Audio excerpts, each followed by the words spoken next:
muito bem-vindo ao programa O que é Ser Brasileiro, aqui no espaço do Cubo Itaú. O nosso programa de hoje é com Robson Leandro, um angolano que adotou o Brasil e criou a Amaze, uma edtech que oferece um método inovador de ensino de inglês.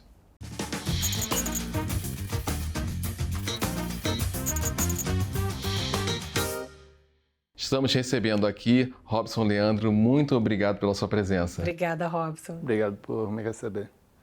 É um prazer. Você pode nos dizer quem é você? Sou Robson, sou angolano, tenho 31 anos hoje. Eu me defino como alguém, a minha vida eu me entendo por Deus, família e trabalho. Então, eu sou cristão, sou pai de uma menina de 10 anos e irmão de 8 irmãos, né? Tenho 8 irmãos de pai e mãe e mais alguns. E trabalho, sou empreendedor na área de educação e essa é a minha paixão. É assim como me defino hoje.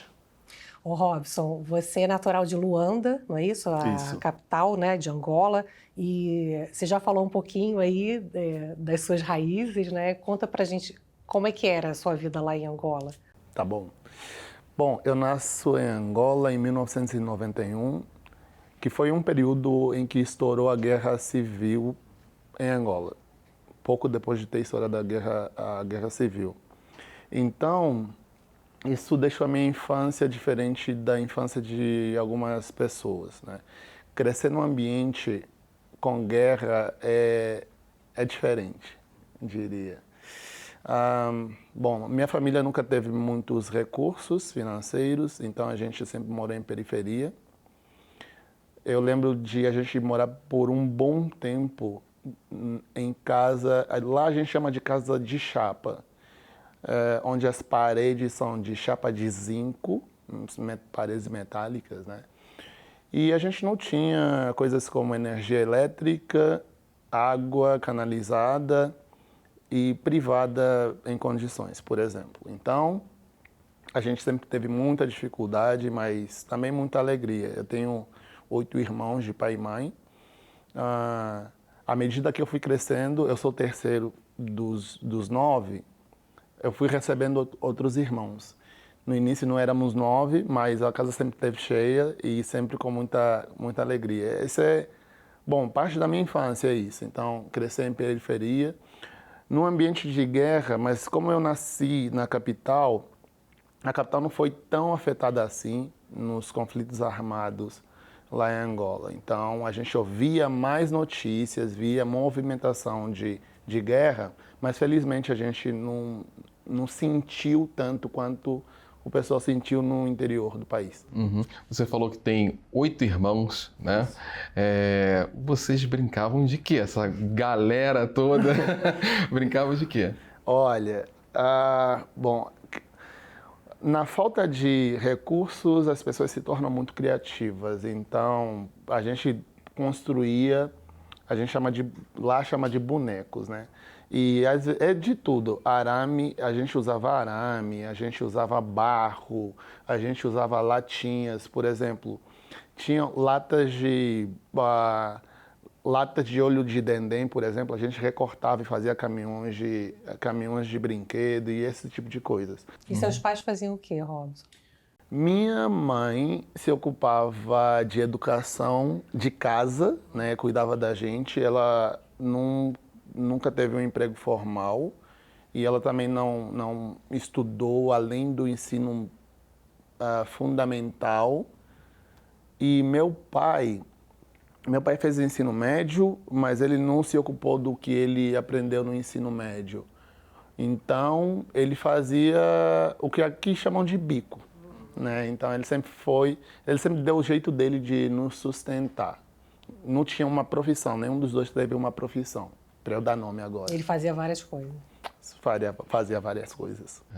Agora, a sua ligação com o Brasil parece que vem desde o batismo. Sim. É isso? Tem a ver com o seu nome? Sim, sim.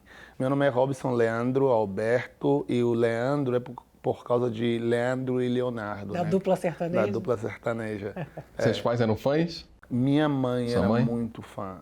Eu cresci ouvindo bastante. Que engraçado. Você começou falando muito sobre seus valores, né? Quais são os valores? Queria que você falasse um pouco mais, que você traz da sua família, está dentro de você. Tá. Eu podia comentar coisas como resiliência, esse senso de busca, humildade. E desde criança a gente sempre cresceu muito perto de crenças, religião. Qual era a religião? Por causa da minha mãe. A minha mãe, quando eu nasci, ela era católica, depois foi para uma igreja evangélica. O Brasil tem muita presença em Angola, tanto por meio da música, cultura, a gente consumia muita novela do Brasil. Eu assisti todas. Minha mãe via todas as novelas. Foi aí que ela conheceu o Leandro e Leonardo? A música deve ser, né? Sim. Lá toca muito. Eu vi... Então, eu assistia os programas do Brasil, as novelas, e tinha também influência religiosa. Eu lembro que quando eu estava crescendo, a minha mãe frequentava a Igreja Universal do Reino de Deus, que é do Brasil. Então, a minha infância inteira eu frequentei também. Daí que vieram os valores religiosos do berço, né? Agora, você estava falando sobre seus pais não terem conseguido ter um estudo muito, né, muito grande, né, não ter tido essa oportunidade, né? E no seu caso, você conseguiu completar os seus estudos? Como é que foi isso na sua adolescência, juventude? Não, eu não tive também muito acesso à educação. Eu sempre gostei muito de estudar, mas eu não consegui ir até onde eu gostaria de ter ido.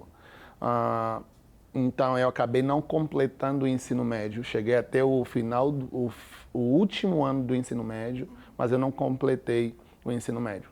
E o que você veio fazer aqui no Brasil? Boa. Bom, com toda a influência que a gente tinha lá em Angola, ouvia falar e via muito do Brasil, quando eu comecei a ter um pouquinho de dinheiro para fazer alguma coisa, sair de Angola e visitar alguma parte do mundo, eu tinha uma decisão para fazer, para qual lugar eu iria. E além do Brasil, a gente consome muito dos Estados Unidos e Reino Unido lá. Então, eu tinha que decidir entre 3 opções: ir para o Reino Unido, visitar Estados Unidos ou Brasil. Escolhi o Brasil. Era o que me parecia mais familiar, mais próximo. Então, vim visitar o Brasil, vim conhecer aquilo que eu via na TV. Foi basicamente por causa disso que eu vim a primeira vez a passeio. Uhum. E você achou que você veio procurar aqui no Brasil? Era como você via na TV? Era. E era bem como eu via, porque todo mundo lá acredita que o Brasil é muito perigoso. A minha avó até hoje, ela acha que eu não saio na rua, porque ela acha que se eu sair na rua eu vou tomar um tiro. Ela acha que é muito perigoso, como nos filmes. Nas minhas primeiras 6 horas de Brasil, eu me vi no meio de um tiroteio. No primeiro dia de Brasil, nas primeiras 6 horas, eu me vi no meio de um tiroteio. Então, claro que eu sei que o Brasil não é isso, mas eu peguei um pouco de tudo, consegui sim validar muita coisa que eu via na TV. E o que você foi fazer em Belo Horizonte, que você estava procurando lá? Boa. Eu não conhecia ninguém no Brasil inteiro. Eu tinha um amigo em Angola que havia estudado aqui em Belo Horizonte. Como eu não conhecia ninguém no Brasil, quando ele me perguntou para onde eu ia, eu falei, Rio, óbvio. Porque é o que a gente conhece de Brasil a partir de Angola. Ele falou, por que você não vai para BH?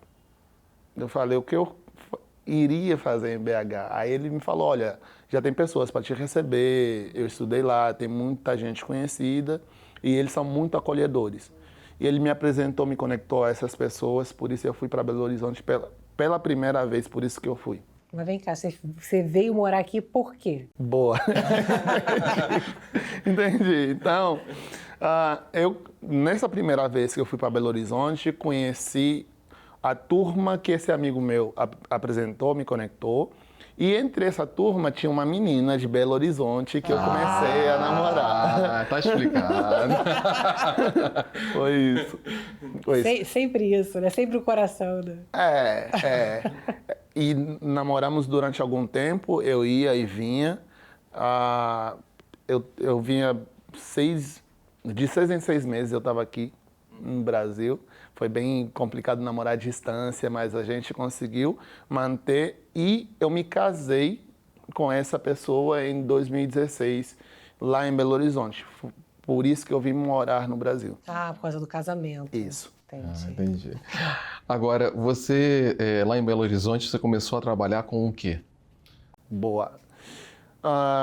Não consegui emprego formal nos primeiros 2 anos, então eu comecei a trabalhar de faxineiro num sacolão lá em Belo Horizonte.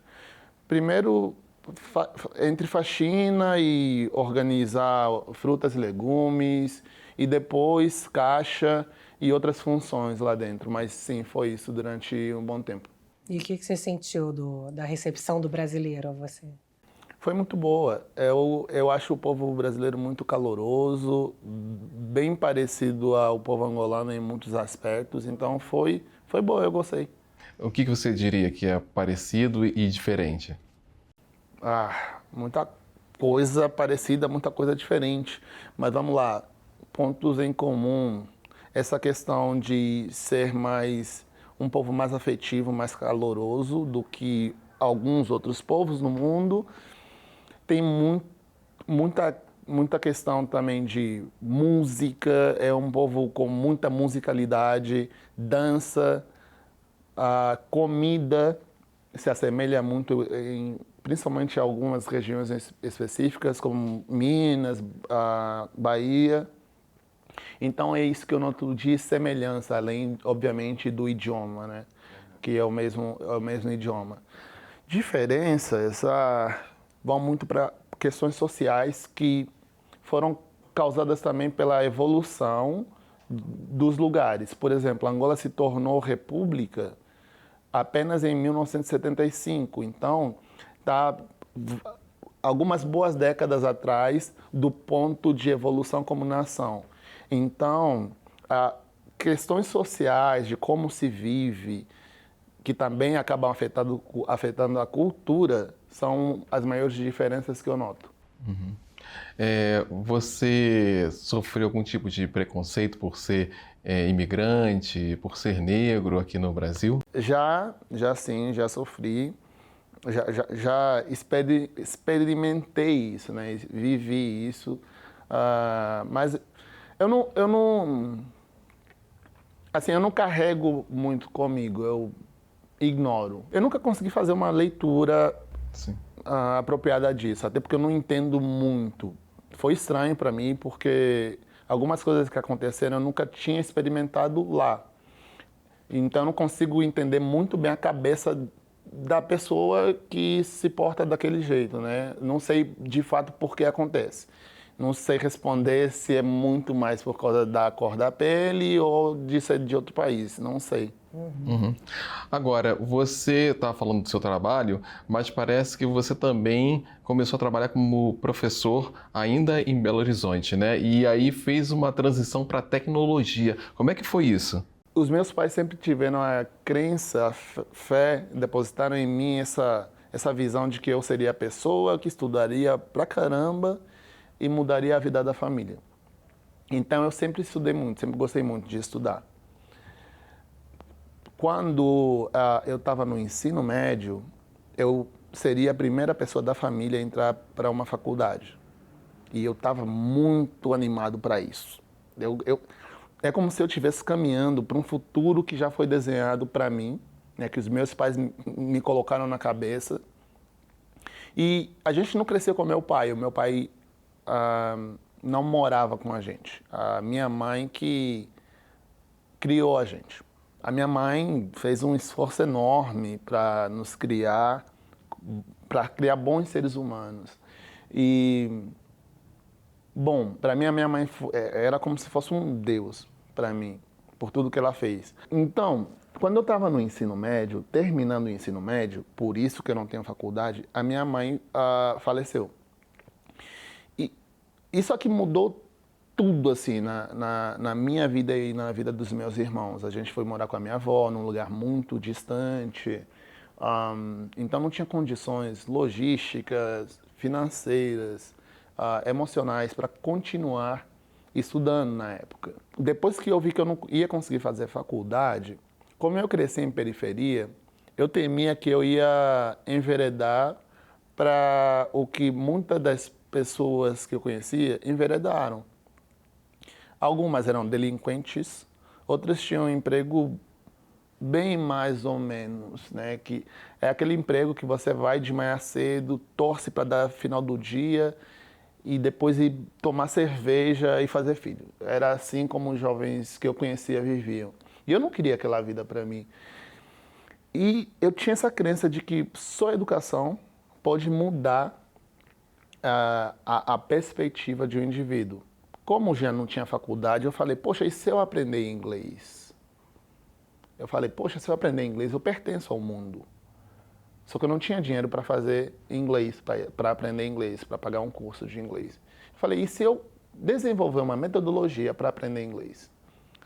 Foi então que eu comecei a aprender inglês por uma metodologia que eu criei e começou a dar certo. Eu comecei a, de fato, aprender a falar inglês e, coincidência ou não, consegui o meu emprego formal, o meu primeiro emprego formal em Angola. Como arquivista, eu organizava arquivos numa empresa de segurança e telecomunicações e fui escalando. Passei pelo RH até chegar a ser assistente adjunto do diretor-geral da empresa. Então eu vi que aquilo mudou a minha vida. A minha vida começou a mudar aí. E quando eu falo mudar, é mudar mesmo, porque quando eu comecei a aprender inglês, eu lavava carro na rua. E eu nem tinha uma casa para morar. Eu morava com um rapaz que cuidava de uma obra, né, numa casa sendo construída. Quando eu entendi que aquilo podia mudar a vida de um indivíduo, então a minha vida é pautada por educação e acesso. Eu comecei a ter acessos, eu queria também dar isso para outras pessoas. Foi então que eu me tornei professor de inglês, ainda em Angola. Bom, então, depois dessa parte da história em Angola, em 2016, quando eu estava no Brasil, naquela situação de novo onde eu me vi recomeçando, eu tinha essa crença de que a educação podia mudar de novo o cenário da minha vida. Foi então que eu comecei a estudar sobre o ambiente de tecnologia e inovação no Brasil. Eu queria agora trabalhar numa empresa de tecnologia, porém em educação. A gente volta daqui a pouquinho.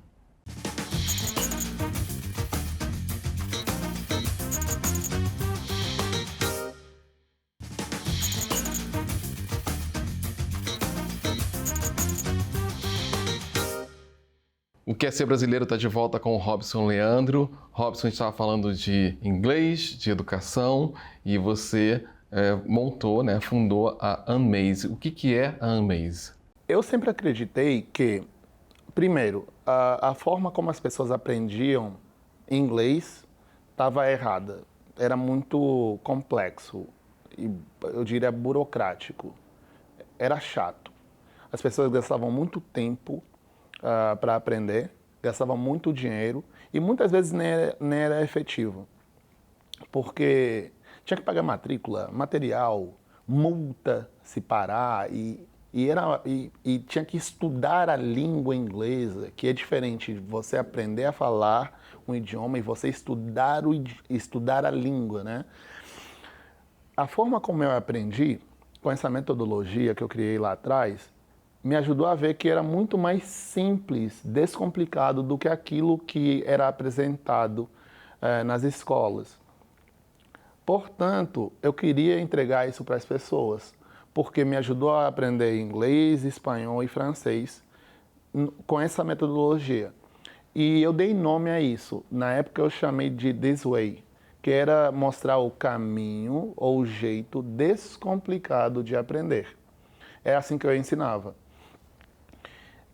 Como professor, eu comecei a sentir algumas dores como professor para entregar inglês para as pessoas. Como assim? Eu tinha que vender para atrair os alunos, né? Trazer os alunos. Para ter alunos eu tinha que vender. E o processo de venda, ele também é complexo. Porque eu tenho que primeiro ser descoberto, depois explicar como funciona, talvez dar aula experimental gratuita. Então eu gasto muito tempo fazendo coisas que não têm a ver com a aula em si. Conseguir os alunos, agora eu tenho que cobrar deles, para muitos deles eu tenho que emitir notas fiscais e tem também a parte de ensino, que tem que preparar material e muito mais. Então, eu comecei a ficar muito cansado, gastar muito tempo que eu não monetizava. Daí que eu entendi que também para o professor era muito complexo viver da paixão dele, que era ensinar. Então, o nome Unmaze vem de maze, que é labirinto, e un, que é o oposto de alguma coisa. É como se a gente estivesse deslabirintando, ou seja, tornando menos complexo, mais simples, mais fácil, tanto ensinar como aprender. Por isso é que o propósito a gente fala em inglês que é reshape the way people teach and learn, que seria tipo mudar a forma como as pessoas ensinam e aprendem. Começou com o inglês porque eu era professor de inglês, mas a proposta, e respondendo o que é Unmaze, é hoje uma plataforma que ajuda as pessoas a ensinar de forma mais fácil e aprender de forma mais fácil. Hoje, inglês, outros idiomas, depois a gente quer abrir para tudo, para computação e outras disciplinas. Mas vocês também criaram um método que lida com pessoas surdas. Como é que vocês tiveram essa ideia? 95% da população do Brasil não fala inglês. Então eu queria que as pessoas tivessem de fato acesso, todas as pessoas tivessem acesso. E pensamos, poxa, quem não tem acesso? Pessoas que não têm dinheiro, pessoas com deficiência auditiva, por exemplo. E começamos por aí. Pensando em acesso, a gente falou, poxa, vamos criar uma metodologia também para ensinar essas pessoas que não ouvem. Eles aprendem a escrever e entendem os significados usando imagens. A gente, por exemplo, apresenta uma palavra e uma imagem, que é o significado daquela palavra. E outras técnicas que a gente usa para que eles aprendam. Agora, vocês trouxeram a Unmaze aqui para ser impulsionada pelo Cubo Itaú. Como é que foi essa experiência? Quando eu estava empreendendo já com a Unmaze, depois da Hotmart e depois de outras experiências, eu comecei a estudar mais do ecossistema na visão do empreendedor. Descobri o Cubo e outros hubs de inovação, e o Cubo me chamou muita atenção porque tinham soluções muito boas aqui, empreendedores muito bons, tinha uma proposta muito boa, e tem sido muito bom porque existe uma Unmaze antes do Cubo e uma Unmaze depois do Cubo. Por causa das conexões que a gente fez aqui, o tanto que eu aprendi com investidores, outras startups, outros empreendedores, com o próprio Cubo, mudou muito como a gente via e fazia negócios. O que é educação para você? Acesso. Vou escolher acesso. Porque quando alguém se educa, quando alguém tem educação, a pessoa pode ir para onde ela quiser. Robson, para esse angolano que adotou o Brasil como uma das suas casas, eu pergunto para você, o que é ser brasileiro? Vou ser repetitivo porque eu falei um pouco de como eu vejo o Brasil, de semelhanças. Então, para mim, ser brasileiro é ser alegre. Estou agora descrevendo o povo brasileiro, né? Ser alegre, ser caloroso, ser humano. São 3 características que eu vejo muito aqui no Brasil. O brasileiro também é um povo que trabalha, corre atrás dos seus objetivos. É um povo que eu noto que é resiliente também. É assim que eu podia definir o povo brasileiro. Tem muita afinidade com os angolanos. Né? Muita, tem muita. Robson, obrigada. Muito obrigado pela sua presença. Eu que agradeço. E a gente se despede agradecendo você, ao Cubo Itaú, e a gente se vê na próxima semana. Tchau.